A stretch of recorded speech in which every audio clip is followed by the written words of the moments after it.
Les gars, on a à 1 an de la CAN 2025 au Maroc. Mais surtout, ce que j'ai envie de vous dire, les gars, c'est qu'on est surtout à 1 an de la meilleure CAN de l'histoire. De la plus grande CAN de l'histoire, les frères.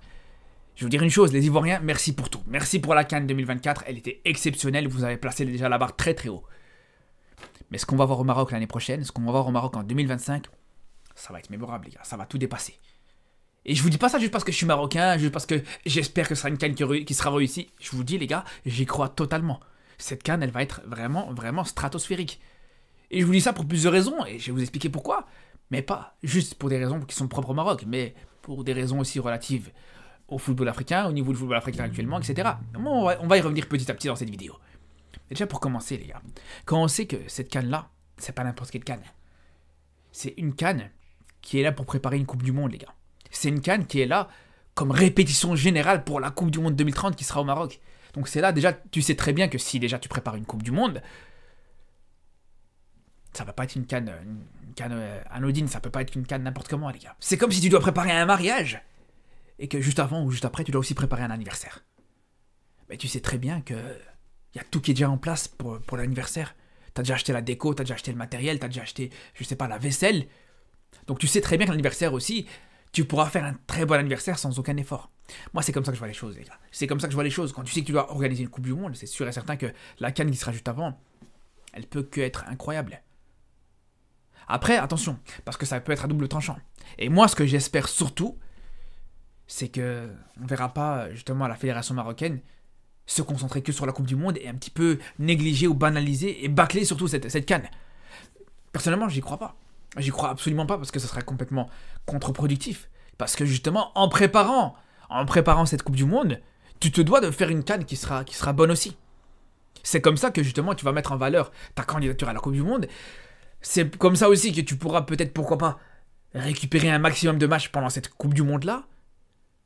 Ça sera aussi justement un certain test pour le Maroc, cette CAN-là. On sait que là encore, actuellement, alors on parle, la finale de la Coupe du Monde, elle est toujours en jeu, on ne sait pas si ce sera entre le Maroc, le Portugal ou l'Espagne. Peut-être que cette CAN sera l'opportunité ou la possibilité justement pour récupérer cette finale de Coupe du Monde. Donc c'est pour ça que je pense vraiment que le fait que tu as une Coupe du Monde 5 ans après, ça sera plus quelque chose qui va sublimer cette CAN plus que l'inverse, les gars. Et je dis pas ça par hasard, on le voit au niveau des infrastructures. Déjà, si juste on doit parler au niveau des stades, les gars, juste au niveau des stades, faut se dire une chose, c'est que là, sans aucun travaux, s'il n'y a pas eu de travaux, s'il n'y avait eu rien du tout là, dans l'état actuel des choses, le Maroc aurait déjà pu organiser cette CAN sans problème. C'est pour ça que je vois beaucoup, il y en a beaucoup qui sont en train de critiquer justement l'avancée des travaux au Maroc. Ouais, est-ce que le Maroc sera vraiment prêt, etc. pour la CAN, les gars. Soyez sereins. Vous voyez les travaux là qui sont faits là au Maroc actuellement pour les stades et tout ça, c'est que du bonus. C'est que du bonus. Pour voilà, c'est pour la Coupe du Monde, c'est pour que voilà, pour aller chercher, comme je vous disais, hein, aller chercher vraiment l'excellence pour la Coupe du Monde parce que bien sûr, avec tout le respect qu'on a pour la CAN, t'organises pas les deux de la même manière. Tu sais très bien que voilà, une Coupe du Monde, t'as plus de standards, t'as plus d'exigences que pour une CAN. Faut être honnête par rapport à ça. Et c'est pour ça les gars qu'aujourd'hui voilà, il y a des travaux qui ont été faits. Mais je vous dis, pour une CAN, il y a tout qui était déjà là. La preuve, c'est que déjà, il y a 10 ans d'ici, le Maroc devait déjà organiser une CAN. Il y a 10 ans d'ici, en 2015, il y avait tout qui était déjà prêt pour organiser cette CAN en 2015. Après, ça ne s'est pas fait pour des raisons sanitaires, on ne va pas revenir là-dessus. Des raisons sanitaires, bien sûr, en dehors du Maroc, mais plus sur l'Afrique en général. Mais bref, cette CAN-là, elle n'a pas pu se faire. Mais t'avais déjà les stades qui étaient là. T'avais déjà des stades qui étaient présents. Et entre-temps, t'as aussi organisé énormément d'événements, des Coupes du Monde des clubs, des CHAN, une CHAN en tout cas, une CAN, une Coupe d'Afrique féminine, des Coupes d'Afrique des catégories jeunes, et plein d'autres événements comme ça. Ça, aujourd'hui, maintenant, ça a montré, ça a prouvé que le Maroc, aujourd'hui, c'était normal. Organiser des événements avec plusieurs équipes, plusieurs supporters, plusieurs groupes de supporters, c'est quelque chose qui est devenu banal actuellement au Maroc. Et on le sait même à chaque trêve internationale. T'as les matchs de la sélection marocaine, mais t'as aussi des matchs d'autres sélections qui viennent jouer au Maroc. Ça a été le cas pour la Guinée, pour le Burkina Faso, pour plusieurs autres équipes. Donc c'est pour ça les gars, je vous dis déjà en termes d'infrastructure, rien qu'au niveau des stades, soyez tranquilles. Soyez totalement tranquilles, vous pouvez être sûr et certain que là aujourd'hui, toutes ces compétitions qui ont été organisées par le Maroc, par le passé, il y a eu des erreurs qui ont été faites, et je me rappelle très bien à la Coupe du Monde des clubs 2014, où vraiment ça a été un fiasco total, j'ai été le premier à en parler. Mais entre-temps, les gars, il y a eu beaucoup de choses qui ont progressé, il y a eu beaucoup de choses qui ont été faites, il y a eu certaines personnes qui ont été sanctionnées, il y a eu certaines personnes qui ont été recrutées, et là, aujourd'hui, je peux vous dire que, voilà, en termes d'infrastructure, on peut le dire, les gars, que le Maroc, c'est parmi ce qui se fait le mieux en Afrique. Il faut juste voir, là, actuellement, à chaque fois que tu as la télévision française, quand tu as un entraîneur étranger, par exemple, etc., qui vient voir et qui vient visiter les infrastructures au Maroc, à chaque fois, c'est comparé avec des infrastructures qui se font de mieux au monde, les gars. Et ça, encore une fois, c'est pas moi qui le dis. Ça, on peut voir sur le reportage de Canal+, après la Coupe du Monde, quand ils sont venus voir justement les infrastructures au Maroc, ils étaient choqués, les gars, faut dire la vérité. Même un Vaïd Halilhodžić qui porte pas le Maroc dans son cœur aujourd'hui, il te dit clairement, aujourd'hui, les infrastructures au Maroc, le centre d'entraînement de l'équipe nationale du Maroc est largement meilleur que Clairefontaine en France. Et pourtant, Vaïd, comme je vous dis, il porte plus le Maroc dans son cœur, les gars. On sait très bien qu'il reste très amer par rapport à son passage au Maroc. Mais bon, ça c'est encore le sujet, on en reparlera sur une prochaine vidéo d'ailleurs.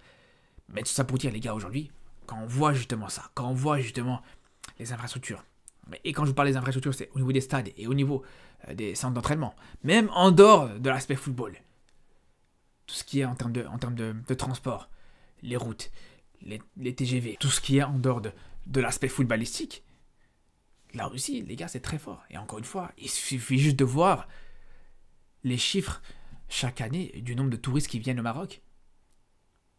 C'est un pays qui est habitué de base à recevoir une masse et une grande masse de monde qui vient d'un coup. C'est pas quelque chose qui est totalement étranger au Maroc, c'est pas quelque chose qui est totalement anodin. Non, vraiment, aujourd'hui, on sait très bien que le Maroc, chaque année, chaque été, tu sais très bien que voilà, tu auras une vague de touristes qui vont arriver d'un coup. Donc c'est pas les touristes qui vont arriver pendant la CAN qui vont être un problème en termes d'infrastructure, en termes de logement, en termes de transport, etc. Vu que, comme je vous dis, le Maroc est déjà habitué à ça. C'est pas comme certains pays qui ont été un petit peu pris au dépourvu. Même il faut le dire, hein, pendant la Coupe du Monde au Qatar. Après, c'est vrai que le Qatar, c'est un très très petit pays. C'est pas un pays qui est habitué à recevoir des grosses vagues de tourisme comme ça d'un coup. Et ça, on a pu le voir pendant la Coupe du Monde au Qatar, où c'était un petit peu limité en termes de logement. Mais ça, les gars, encore une fois, je vous le dis, pour le Maroc, ça sera pas un problème du tout, les gars. Donc, quand on parle juste, comme je vous dis, au niveau des infrastructures, en termes de terrain, en termes de stade, en termes de logement, en termes de transport, déjà là, comme je vous dis, on sera sur du très haut niveau. Et je minimise pas ce qui a été fait en Côte d'Ivoire, attention les gars, ce qui a été fait en Côte d'Ivoire, et j'ai été le premier à critiquer, j'ai été le premier à être un petit peu inquiet sur certains aspects, et c'est vrai, l'aspect des cités Cannes, par exemple, c'était un petit peu dérangeant, mais sur le reste, les gars, vraiment, quand la compétition a commencé, on a pu vraiment constater que c'était une très belle CAN. Même les retours des gens qui étaient là-bas, parce que j'ai discuté avec beaucoup d'Ivoiriens ou des Marocains qui étaient en Côte d'Ivoire pendant cette Coupe d'Afrique 2024, et je peux vous dire vraiment, c'était du très haut niveau, donc je minimise pas ça. Mais là, aujourd'hui, voilà, encore une fois, comme je vous dis, le Maroc, là, actuellement, c'est ça le plus important, va pas organiser une Coupe d'Afrique qui sera anodine. C'est une Coupe d'Afrique qui sera une répétition générale pour la Coupe du Monde. Là, tu seras obligé, comme je vous dis, de te montrer aux yeux du monde que voilà, tu es capable et que tu mérites d'organiser cette Coupe du Monde 5 ans plus tard. C'est aussi simple que ça, les gars. Parce que là, clairement, c'est ta fierté qui est en jeu, c'est ton honneur qui est en jeu. On sait que tout le monde, je pense que même des personnes qui ne sont pas forcément intéressées par le football africain, il y a un moment donné, ils vont se dire, bah, il y a une Coupe du Monde qui va se jouer dans 5 ans au Maroc. Je connais pas trop voilà, le football africain, je connais pas trop les terrains et les infrastructures marocaines. Donc je vais jeter un œil à ce qui va se faire pendant cette CAN. Donc là, les gars, on peut être sûr et certain que tu seras hyper médiatisé, tu seras hyper surveillé aussi. Donc c'est là où je vous dis, donc l'erreur, elle est absolument pas acceptée. Et d'ailleurs, les gars, je vous dis, autant là, je vous dis, et je suis persuadé que ça sera une CAN vraiment mémorable et que le Maroc va vraiment frapper très fort. Mais je peux vous dire, les gars, que si ça va pas être le cas, vous savez très bien, les frères, que là, à ce moment-là, je vais en parler aussi. Et ça, vous savez, vous me connaissez, et vous savez très bien que je dis pas ça en l'air, les gars. Si ça va pas être le cas, si on est déçu, si cette CAN ne sera pas à la hauteur des attentes, bien sûr que je serai le premier à en parler, à critiquer ça, les gars. Mais je suis persuadé que ça sera pas le cas. Je suis persuadé que vraiment, on sera pas déçu et que vous serez pas déçus non plus. Et ça, je peux vous le confirmer par rapport à ça. Et quand je vous dis que justement cette CAN sera au niveau, c'est pas juste pour l'aspect, on va dire, extra sportif. C'est pas juste sur l'aspect infrastructure et tout ça, parce que ça c'est bien beau, mais ce qui est important aussi, c'est ce qui se passe sur le terrain. Et là, on est obligé de parler du football africain de manière générale. Et quand on sait que là, actuellement, les gars, que le football africain a progressé énormément, progresse de CAN en CAN en fait, d'année en année, de CAN en CAN, on voit le football africain progresser énormément. Et quand on voit aujourd'hui, une semaine après ce Ballon d'Or africain, qu'on se rend compte qu'aujourd'hui, voilà, au final c'est vrai, voilà, chacun avait sa petite idée par rapport au Ballon d'Or africain. Les Guinéens défendaient Guirassy, les Ivoiriens défendaient Adingra, les Marocains défendaient Hakimi, les Nigérians défendaient Lookman. Mais ce qui est sûr et certain, les gars, c'est qu'au final, le plus important, c'est de se rendre compte aujourd'hui que vraiment, tu as plusieurs joueurs qui méritaient clairement ce Ballon d'Or africain, les gars. Parce que il n'y en a aucun qui se fait voler. Et je vous le dis, les gars, pour moi, Hakimi ne s'est pas fait voler. Si Guirassy avait pris ce Ballon d'Or africain, je pense que ça n'aurait pas été un vol non plus. Donc, c'est là le plus important, les frères. C'est ça qu'on retient, les gars. C'est qu'aujourd'hui, tu as plusieurs joueurs africains qui sont en train de concurrencer pour le titre de meilleur joueur et qui se tapent vraiment à ce niveau-là. Contrairement à certaines années, par exemple, quand on voit sur le début des années 2010, par exemple, où Yaya Touré prenait à chaque fois le Ballon d'Or africain, les gars, pour moi, quand je vois ça, pour moi, c'est cauchemardesque, pardon. Pas forcément par rapport au niveau de Yaya Touré, qui, pour le coup, était exceptionnel et il le méritait totalement. Mais là où c'est cauchemardesque, c'est de se dire que, voilà, le mec était dans la domination du football africain, que c'était vraiment le seul joueur qui était au-dessus du lot et qu'il n'y en avait pas beaucoup qui pouvaient vraiment concurrencer avec lui. Et là, aujourd'hui, c'est plus le cas. Et on le voit au niveau des joueurs qui sont présents actuellement. Et c'est là où vraiment, avec la qualité des joueurs qu'il y a, et même des binationaux encore qui peuvent rejoindre justement leur pays d'origine. Et je pense à un Cherki avec l'Algérie, avec un Boadi qui peut rejoindre le Maroc par exemple. Il y en a plein d'autres. On peut parler aussi de Akliouche qui peut rejoindre aussi cette équipe algérienne. Donc vraiment, on peut avoir énormément de joueurs de qualité dans cette compétition. Et bien sûr, qui dit joueur de qualité, dit équipe de qualité, et donc match de qualité. Et c'est là où je vous dis, cette CAN sera très très forte. Et ça repart aussi avec les bonnes bases qui ont pu être acquises pendant cette CAN 2024. C'est pour ça que je minimise pas du tout ce qui a été fait en Côte d'Ivoire. Parce que si la Côte d'Ivoire n'avait pas préparé le terrain en faisant déjà une CAN qui était de très haut niveau, je pense que juste derrière, ça aurait été vraiment très difficile juste derrière d'avoir une CAN légendaire au Maroc. Il faut le dire, les gars, parce que là, aujourd'hui, je pense que cette CAN 2024, je pense que ça a attiré beaucoup de monde. Je pense que cette CAN 2024 va attirer beaucoup de monde, va donner envie à beaucoup de monde de suivre cette CAN 2025. Et c'est ça qui est important à retenir, les gars, par rapport à ça. En plus, ce qui est intéressant aussi, c'est que pendant cette CAN, pendant une grande partie de cette CAN en tout cas, ça sera pendant la trêve. Donc il n'y aura pas d'autres matchs en même temps. En tout cas, très peu.